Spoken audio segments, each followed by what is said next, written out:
মূল বিষয় হচ্ছে যে আমাদের কলেজ থেকে আমাদের যে অধ্যক্ষ যদি নানাভাবে নানা রকম অনৈতিক কাজ করছে আমাদের কলেজে, যে আমাদের রিসিপ্ট দিচ্ছে না, আমরা অতিরিক্ত টাকা এখানে পে করছি, এটার কোনো রিসিপ্ট নেই। আমাদের কলেজে ব্যাংক দিয়ে কোনো টাকা লেনদেন হচ্ছে না, ওনারা আমাদের রিসিপ্টও দিচ্ছে না যে আমাদের টাকাগুলো যাচ্ছে কোথায়। কলেজের কোনো উন্নতি তো দেখছি না, ওয়াশরুম ঠিক নেই, কলেজ ক্যাম্পাস ঠিক নেই, একটা ক্যান্টিন নেই, এখানে আমাদের নিয়মিত কোনো ক্লাসও নেই। একটা ক্লাস 5টা, একটা ক্লাস 6টা। ওনারা আমাদের টাকাগুলো নিয়ে করছেটা কি? জবাব চাইতে গেলে আমরা বেয়াদব। ওনার কাছে কোনো স্টুডেন্ট যদি চায় যে আমাদের টাকাগুলো একটু আপনারা কনসিডার করেন, যে আমাদের সবাই তো আর একটা আর্থিক সবাই সমস্যা আছে, এখানে সবাই আমরা একেবারে যে অর্থবিত্ত ঘরে স্টুডেন্ট তাও না। ওনার কাছে গেলে ওনারা এটা মানতে চায় না যে তোমরা যদি টাকা পয়সা না দিতে পারো পড়ালেখা কেন করছো, কারণ আমার অধিকার নেই পড়ালেখা করা।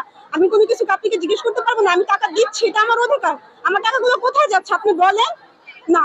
উনি বিভিন্ন অনৈতিক কাজ করতেছে নিজের, ওনার হয়তো বা অনেকেই বিভিন্ন ব্যবসা আছে, ওনার যে পার্কিং, হ্যাঁ ফার্ড ব্যবসাগুলো উনি এখানে এসে ডিল করছে।